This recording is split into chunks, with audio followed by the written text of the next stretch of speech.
You're still watching Politics HQ, and of course, we're at this point discussing the cost of governance under this current administration, President Bola Tinubu. Now, we understand that the cost of governance under President Bola Tinubu, potential administration back then, which of course has become a reality, has become a topic of interest. As a presidential candidate far back, the president actually did promise to reduce the cost of governance and make it more efficient. Now, some of his proposed strategies include reducing the number of ministries and agencies. Now, let's cast our mind back to the Orose report that was, will I call it, resurrected. We also have cutting down on unnecessary expenses and overhead costs. He also talked about back then implementing a lean and efficient government structure and also reducing the number of political appointees. Also, we had issues where he raised or talked about implementing cost-saving technologies and innovations, and also streamlining government processes and procedures, and reducing the potential air fleet, which is a current issue right now, and reducing the number of presidential aides. Now, the president actually said, if elected, the administration plans to prioritize economic prudence, transparency, accountability, to reduce the cost of governance and make government more effective. However, the effectiveness of these plans remains yet to be seen by many Nigerians. Well, joining me on the program at this time to shed more light on this is Jide Ojo. He's a public affairs analyst and he joins from Nigeria. Also, I would have at some point joining me in the studio, Aare Oladotun Hassan, the president of Yoruba Council Worldwide. But we have Jide Ojo at the moment. Thank you for joining. It's my pleasure. All right. I read out some parameters, far back when this administration started. Even before it started, it said it was going to, cut the cost of governance. It highlighted some strategies in certain areas. Now, just a blanket question to you. Do you think so far this administration has been cost effective? Of course not. And that's the, my brother, he said that politicians campaign in poetry and they govern in prose.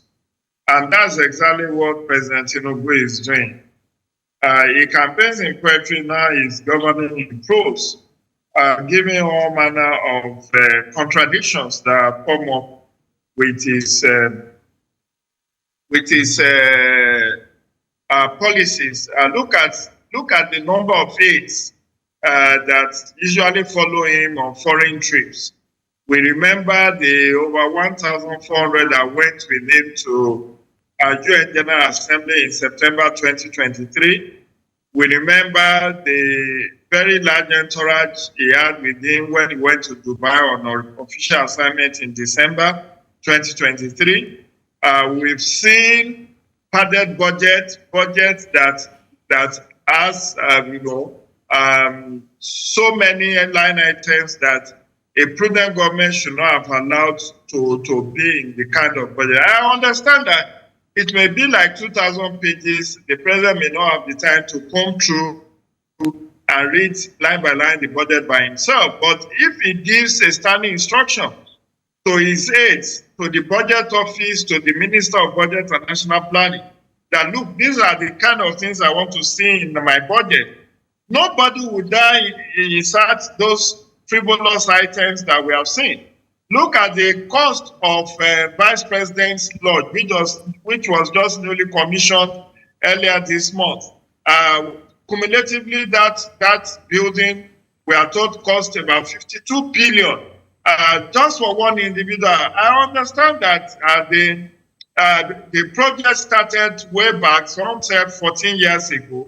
But for God's sake, Vice President Kashim Shettima was living somewhere before the completion of this new one. So you ask yourself whether this actually should be a priority. More so as we have about $2 million that was used to refurbish the former building where the vice president was staying. Look at how much has been spent on procurement of operational vehicles, Now we are talking of presidential jets to be replaced. And all of these are the expense of the suffering masses who could not afford a meal per day. The same thing goes with the National Assembly. They all bought, we heard that a procurement of over 40 billion was made to purchase vehicles for them for operational use. These are lawmakers who are billionaires. Some of them are billionaires. Some of them are former governors. They are former senators. They are this and that. They could afford all of these items. But you now see, because you are occupying a position of public trust, you feel that your family should be fed by the federal government till eternity. This is not how to run government. And the President Tinubu, in my own opinion, has gone contrary to many of the about commitments he made in the campaign period and in the immediate period after he was inaugurated. All right. I'll come back to you, Jide. I have, of course, joining me on the program, Oladotun Hassan is actually the president of Yoruba Council Worldwide. Thank you for joining in, Mr. Hassan. Let me go straight to this. We know that this... Great. Now, we know the current administration of President Bola Tinubu has appealed to Nigerians to sort of tighten their belt and endure, and persevere that the hardship, the economic hardship being experienced is just temporary and there's some sort of a bright light at the end of the tunnel. But my question to you is this. Do you think the current administration is also partaking, doing its own fair share of tightening its belt when it comes to cost of governance? Well, we have to admit the fact that considering fidelity in terms of prudency and administration and how cost of governance have really affected both those at the helms of affairs in government and we that are the people, we must look at it from different prisms. The appeal of Mr. President is not restricted. We are not just looking at his own office alone, as in respect of the humongous financial commitments, unaudited accounts of the unaudited federation account for the past 20 years. The federation account of this country have not been audited. We have only just been living from one budget to the other. How are these budgets being monitored? Are we just living like a living hell to just want to know what we are not even sure of what will come the next day? We are quite aware, just like Mr. President is appealing to us, the cost of governance to serve the people. Mr. President have not called the governors to release it because we are aware that he paid them almost triple of what they are supposed to collect annually or monthly.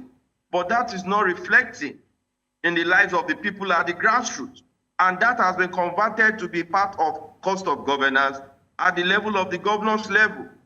At the level of the presidency, there are a lot of costs in terms of the fact that Mr. President have appealed, just as my elderly brother have just rightly said, that traveling and reduction of amount of people, that is not what we are talking about. Those are just the physical attribute of governance. The real cost of governance is the allowances, the extra codes. Who is really managing all this on behalf of the country? Mr. President cannot... I'm sorry, as much as, yes, one might want to say that when it comes to the allowances, the extra codes and all of that, but this also issues of the number of aides. Right now they are proposing a new presidential fleet, amongst the plethora of other issues.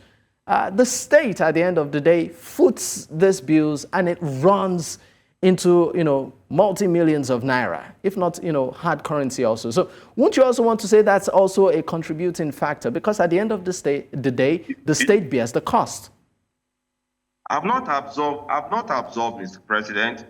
In as much as Mr. President is appealing, you only appeal when you know that you have offended the people. Maybe Mr. President is looking at the implication of his expenses. That's why he's always calling for appeal. But I still want to reiterate that it is not the appeal that brings food on the table of the common man. The best way Mr. President can ameliorate and also give and take situation is for Mr. President to consider the hardship. The hardship in the sense that monies that were just spent anyhow, because we can consider the fact that the 90 billion just recently, except aside from the cost of governance, the 90 billion spent on Hajj Commission is not necessary. That has no national correlation to development. So I think those around Mr. President will also have some level of thinking to know that the pains the people are going through.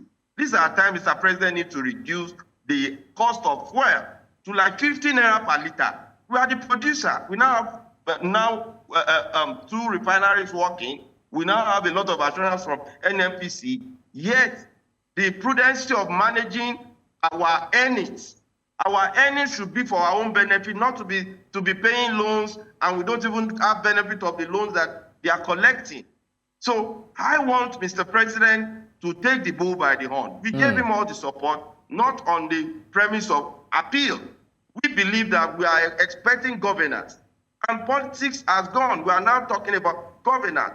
If it is about the need of the office of the president, let the procurement department, they need to have put that in the budget.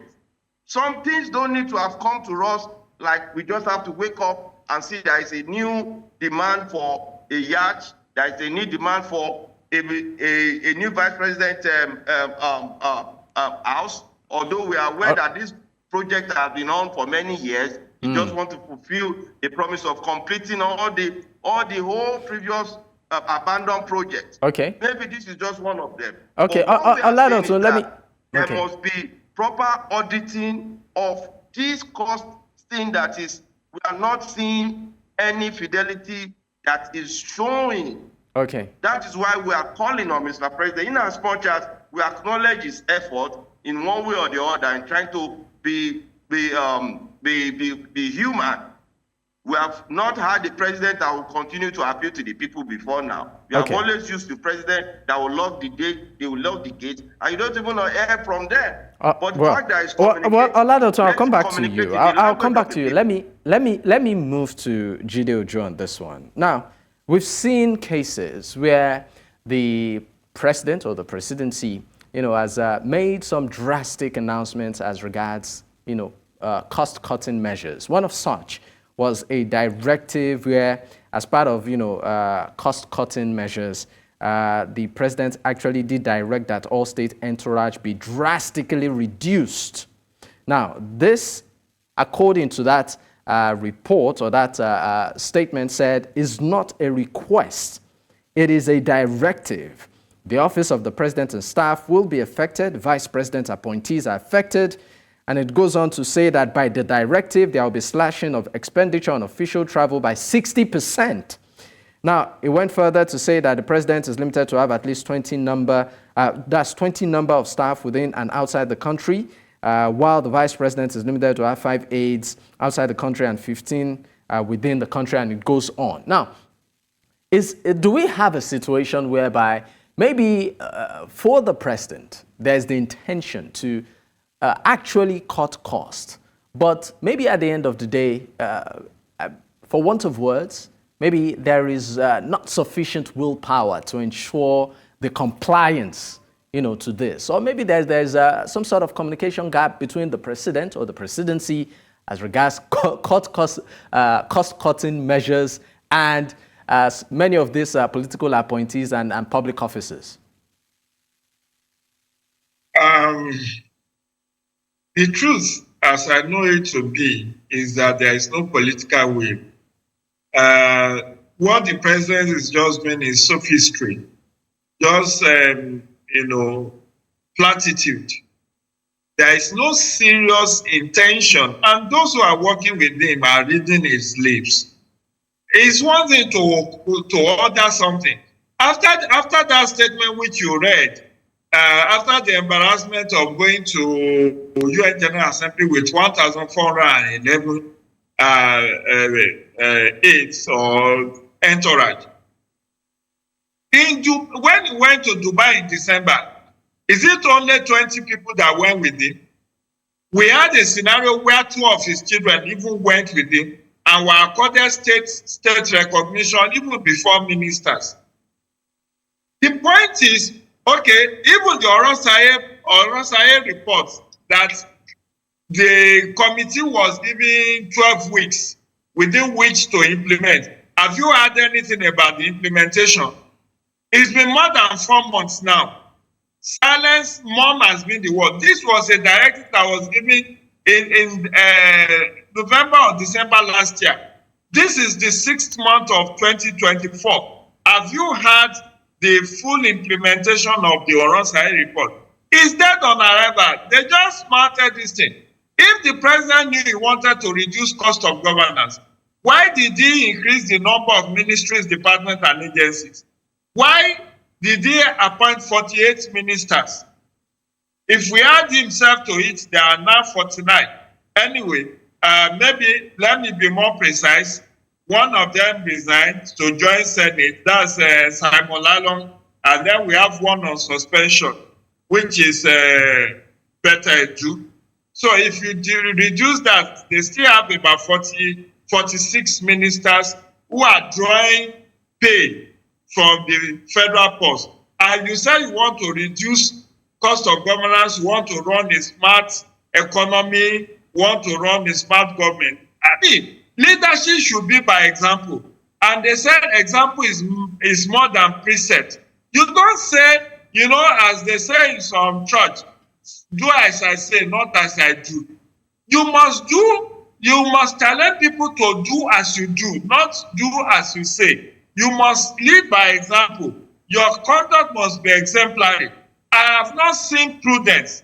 I have not seen financial prudence in Tinubu administration. I'm saying it with utmost respect to his person and to his office. But he needs to convince me as a person that all those items we see in the budget are priority items that we cannot do without them. All those new cars that they are buying. Talking about priority items, let's talk about this presidential jet that has been at the front burner lately. I mean, even a recent report actually does have it that the president flies private jet to South Africa to avoid the faulty presidential aircraft. I mean, looking at the state of the economy, how much of a priority do you think that is? Is that for me or for my brother? For you, sir. And then I'll go to Hassan. Okay. So you know, I was coming to that before you bought in. Under Buhari administration, we are told that there are about 6 jets under the presidential air fleet, about 6. And if you look at our budget from 1999, it has always been billions and billions that are budgeted for the presidential air fleet. So if due diligence have been done, if monies have been released, and there is sea check on those aircraft, they are not too old to serve this president. I am very convinced. They are not too old. They were bought in this Fourth Republic. There are 30-year-old, 40-year-old planes that are still flying. It's not the number of years, it's how often you use a plane. Okay. And because the plane is not a daily thing, it's not like the president is committing to work from his home by the presidential flight, by flight. It's only when he goes outside of the country. And you can count the number of times he has been outside of the country in the last 1 year. So if there has been proper maintenance on those presidential air fleet, we will not be calling for the purchase of new ones. Okay, Jide, I agree that his priority, his safety and security should be of priority. But I am saying those who are in charge of the presidential air fleet, Okay. They needed to be audited, to be investigated. Why they have not done proper sea check on those aircraft, Okay, as Jide. to warrant them developing faults back to back. Okay, let me quickly take the opinion of Oladotun Hassan. Please, 30 seconds. Presidential fleet, I would not want to see it from the angle of sentiment. These are matter of administrative due diligence and administrative control. And in view of the fact that where there need to change your airplane, that should not even erode crisis in a normal political climate, if not for the heightened poverty in the land that has really blinded us, that anything good coming from President from the Nazareth, we don't even see reason for it. It's because of the height of the poverty and height of suffering and height of neglect that has been on for over 6 decades. I don't think maybe you understand that the dividend of democracy, we are here to repeat as far as we are concerned, because we live and do things by ourselves. That is why the pains of the people is why the people are challenging the president. On a good day, acquisition of new planes should not generate any issue. If they demand for 2 new planes, so be it. I will not be in the position to say, okay, let us begin to risk the life of our president to be flying old jet. We just lost a vice president of a country recently. And even and we cannot be saying that when there are red signal, we cannot afford to say the country has capacity. Is the amount that has been spent on frivolities that we want Mr. President to show accountability for. All right, Oladotun Hassan, I'm sorry, but we need to go. We need to go. Thank you so much. And they give us the cost analysis. We need to go. Thank you so much, gentlemen. Thank you. Of course, thank you once again, Jide Ojo, for being on the program. Oladotun Hassan, I know that you're really passionate, but we need to go. We're pressed for time. Thank you once again for being on the show.